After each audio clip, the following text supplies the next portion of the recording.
Hey guys! So we're going to be doing something a little bit different today. So normally with my read aloud videos, we read one book and it's just one video. But I thought something special for the summer would be reading chapter books together. So what I'm going to do is read a couple chapters of a new chapter book and post that video, and then I will add all of the chapters so you can read the whole book in a playlist on my YouTube channel. So if you are checking out this video and you want to see if I've posted more chapters, make sure that you are checking out the playlist, and I'll link the playlist in the description box below so you guys can easily get to it. So without further ado, let's go ahead and jump into the book that we're going to be reading. So I decided to read Finding Tinkerbell, A Never Girl's Adventure Beyond Neverland. I saw this book and I immediately knew that we had to read it. You know I love Disney, you know I love Peter Pan, you know I love Tinkerbell. It just seemed too perfect. And as always with chapter books, you can look on the back and it will tell you a little bit about the book. So let's read about it. The Never Girls. Will the Never Girls find Tink before she's lost forever? When Tinkerbell gets lost on a mysterious island far beyond Neverland, it's up to Kate, Mia, Lainey, Gabby, and their fairy friends to find her. Join the Never Girls as they leave Neverland on a magical and dangerous quest for a special friend. Ooh, it sounds exciting! And then you can see it also advertises or shows you books that you can buy in the series. So if you really enjoy reading this book, you'll have to check out some of the other books to read for yourself.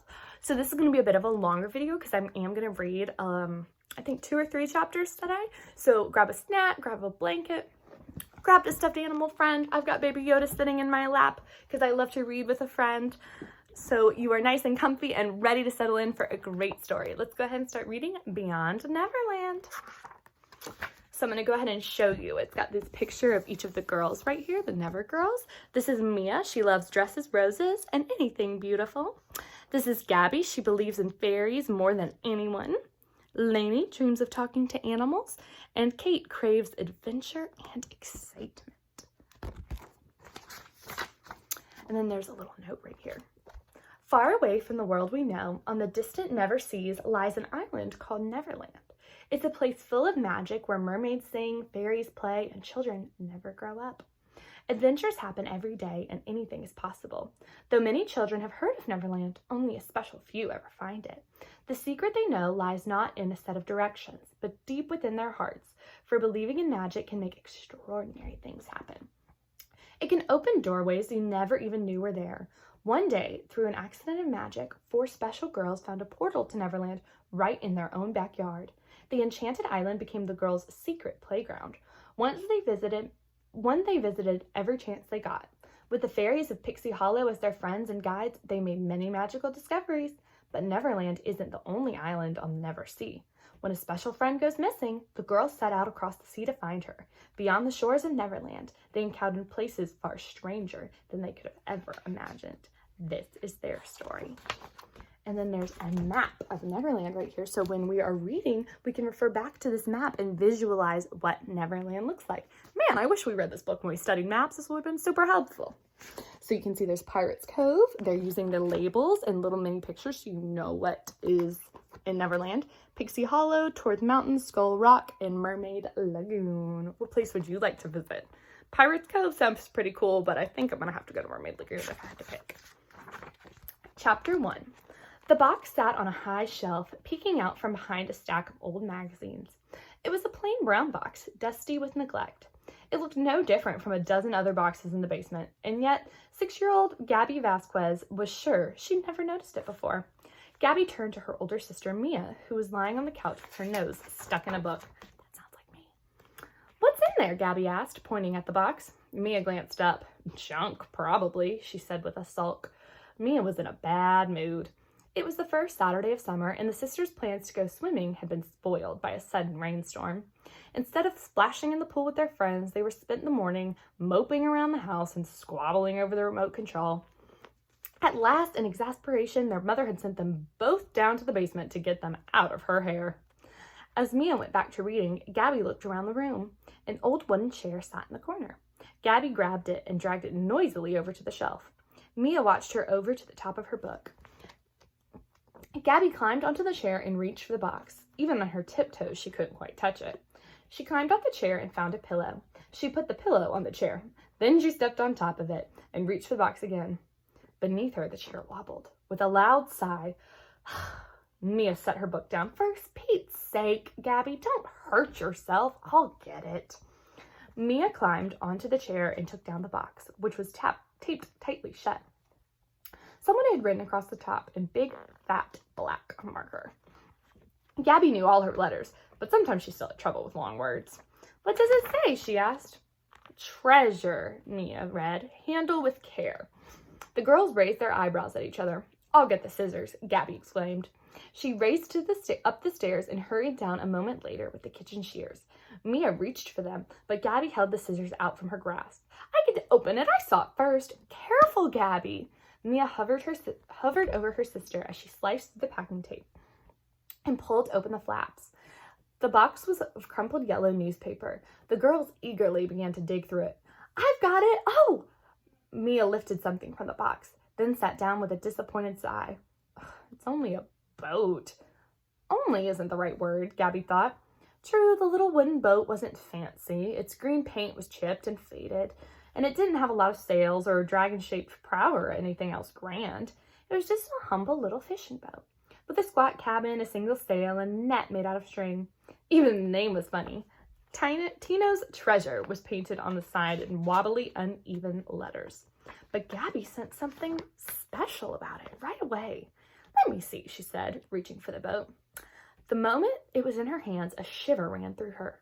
She felt as if the boat were waiting for something. An adventure, maybe, Gabby thought. There's got to be something else in here. Mia fished through the newspaper still inside the box. Gabby knew she was hoping to find jewelry or some elegant keepsake. Mia loved pretty things. Oh, look! Mia pulled out a small gold-handled magnifying glass. She held it up to her eye like a detective and peered at Gabby's face. Aha! A clue! From your mustache, I conclude that you had milk for breakfast. Gabby giggled. Where'd this stuff come from? She asked her sister. You can see that she's with the little boat. I don't know, Mia said. Let's ask Poppy. They went upstairs and found their father in the living room working on his laptop. Poppy, look at this. Gabby held up the boat. When Mr. Vasquez saw the boat, his eyes widened. The treasure? My gosh, I haven't seen this in years. He took it gently in his hands, smiling as if it was an old friend. I thought it was lost. Where on earth did you find it? In the basement, Gabby told him. This too. Mia held out the magnifying glass. Abuelo's old magnifying glass, their father said warmly. This belonged to Grandpa? Gabby couldn't believe it. Their grandfather was a stern, grumpy man. When they visited, he spent most of his time watching television and grumbling about the news. Gabby couldn't imagine him ever playing with such a wonderful toy. No, their father said, this belonged to my abuelo, your great-grandfather. He loved model ships. Look, Mr. Vasquez took the magnifying glass and held it up to the fishing net. See the detail? All those knots were done by hand, and these. He pointed to the rubber tires hanging on the side.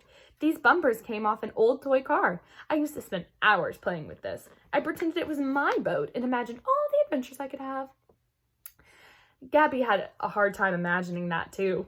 Bobby, can I play with it? Her father hesitated, but only for a second. Of course, mija, but be careful. It's special to me. Oh, I will, I promise. Gabby gently took the boat. She made it rock up and down as if it were sailing on the sea. The doorbell rang, and their father went up to answer it. Hi, Mr. Vasquez, said two familiar voices. Gabby and Mia both ran to the door. Their friends, Kate McCready and Lainey Winters, stood at the doorstep. Water streamed from their raincoats. Can Mia and Gabby come out to play? Lainey asked. She was trying to use her wet sleeve to wipe the raindrops off of her big round glasses, rather unsuccessfully. In this weather? Mr. Vasquez asked with a frown. Kate's broad white smile flashed beneath her hood. Oh, don't worry, Mr. Vasquez, she assured him. We won't be out in the rain for long. The girl exchanged secret looks. They all knew what Kate meant. They were going to Neverland. A portal to a magical island lay behind the loose fence board in Mia and Gabby's backyard. The four girls had discovered it together, and they used it to travel to Neverland whenever they could. Please, Poppy, just for a little bit, Gabby begged. Oh, all right, he said. But come inside right away if you see lightning. We will, the sisters said in unison. Kate and Lainey waited on the doorstep while Gabby and Mia scrambled into their raincoats. Gabby was halfway out the door when she spied the model ship on the coffee table. She grabbed it and tucked it under her raincoat and ran after the other girls. Chapter 2. In Pixie Hollow, the fairy Tinkerbell stared at the window of her tea kettle workshop. Outside, a warm wind was blowing. The wind was strong. It bent the buttercups, rattled the meadow glass, and made the cart mice jumpy. The wind blew down the chimney spout of the kettle, making a loud whistle, but Tink didn't notice. She was watching a butterfly outside. The butterfly struggled against the wind. Its wings fluttered and flapped desperately, but it wasn't getting anywhere. Tink felt sorry for it. At some point, though, the butterfly seemed to stop struggling. It spread its wings and let the wind carry it. Up, up, up it soared. Tink leaned to the window to watch as it became a small dot of yellow against the treetops. Then it was even a smaller dot against the blue sky. And there's a little sketch of the butterfly. Tink couldn't see the butterfly anymore, but still it stayed with her.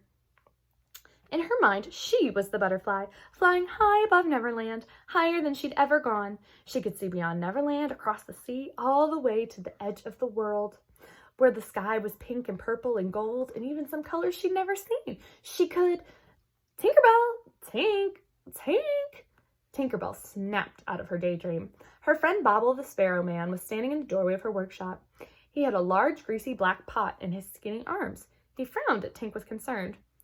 "Oh, fly with you, Bobble," Tink greeted him. Traces of her daydream clung like cobwebs around the corners of her mind. She shook her head to clear them. "What have you got there?" "Dulcie's pot has been giving her trouble again," Bobble said. "Keeps turning her chocolate mousse into gooseberry jelly. She sent it to be tinkered, asking for you specifically."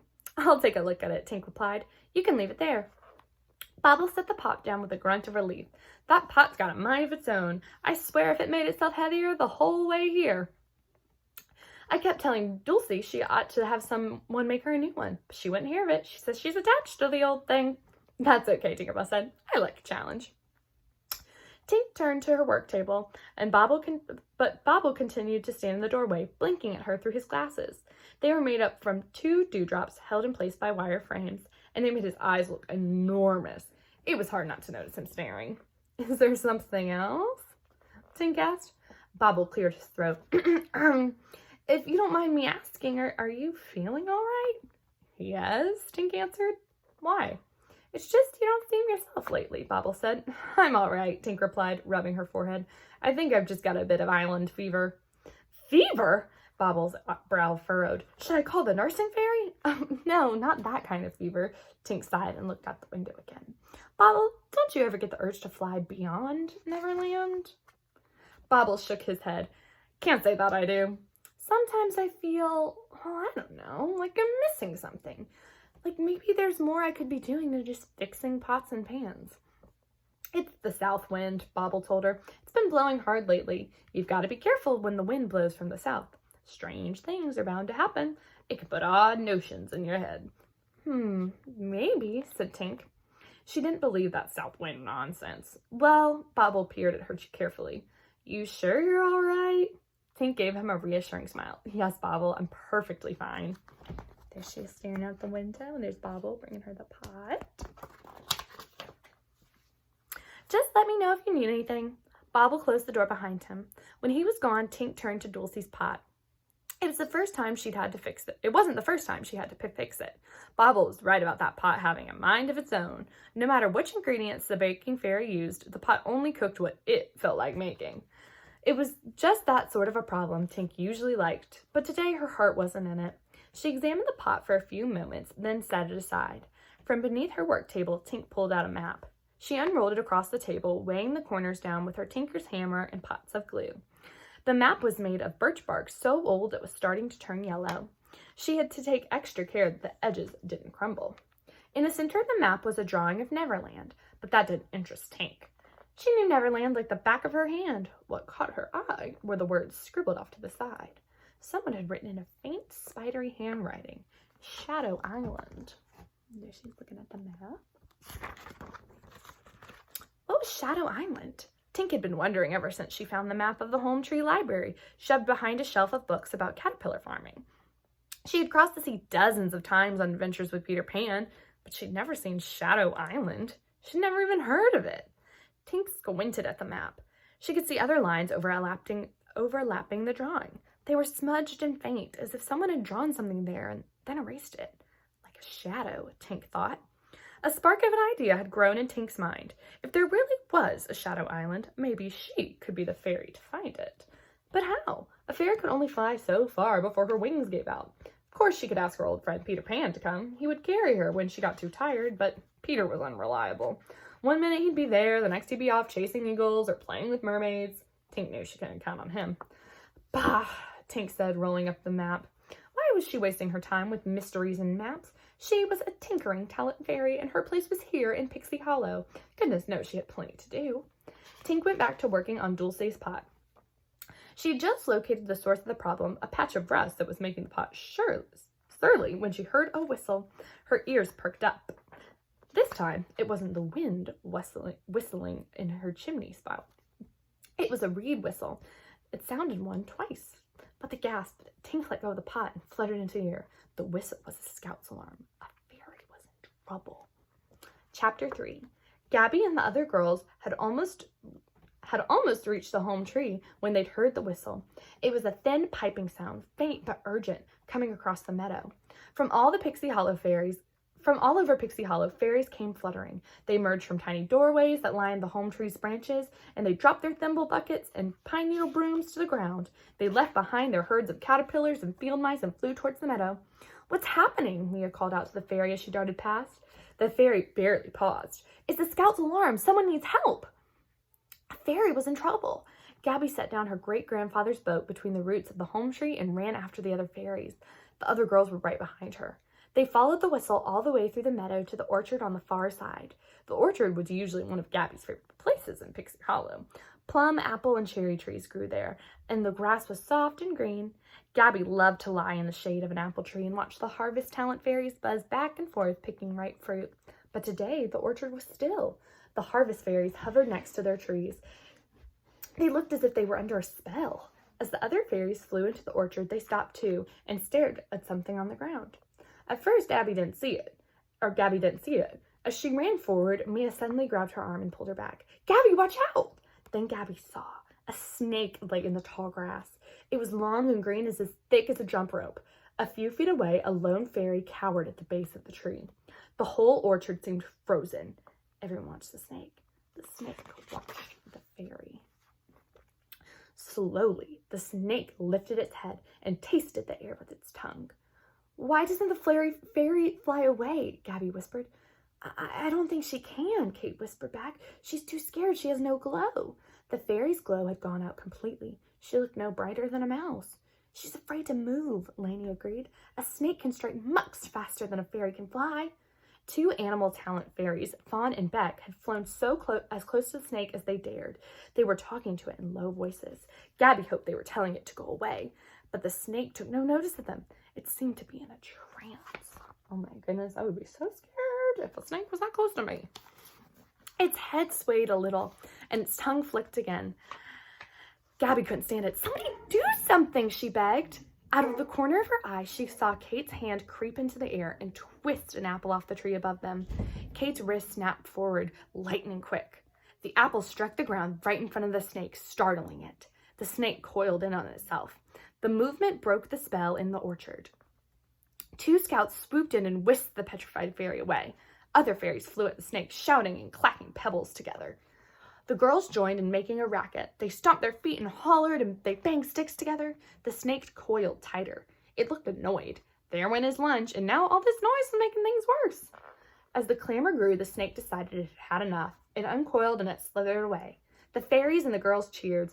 Fairies swarmed around Kate. They pinched her cheeks and patted her head. The air rang with their praise. Kate blushed beneath her freckles. "It was just a fastball," she said. The terror of watching the fairy, followed by a burst of release, made Gabby feel fizzy with energy. As they followed the fairies back to the home tree, they couldn't stop talking. "Kate, that was so neat. You threw the apple so fast. I want to learn how to throw like that. Will you teach me? Promise?" Kate laughed. "I'd be glad to teach you, Gabby." And there they are with all the fairies congratulating Kate. "And I helped scare away the snake, too. I stomped my feet really hard. I think that helped." "It definitely did," Lainey agreed. "That fairy was really scared," Gabby babbled on. "I think we should do something nice for her. Like maybe we could pick some flowers for her. Or make something. I know. We can make her a card. It can say, 'We hope you feel better soon.' I can even draw a picture on it." Mia grinned. That's a great idea, Gabby. They walked on, Gabby bursting with energy and ideas. She passed right by her little great-grandfather's wooden boat without even noticing it. All right, guys, we're going to stop at chapter 4. I hope you enjoyed the start of Beyond Neverland. Don't forget to check out that playlist that I'm going to create to make sure that you aren't missing any of the chapters. I hope you enjoyed our first chapter book read aloud, and I will see you guys next time. Love you. Bye.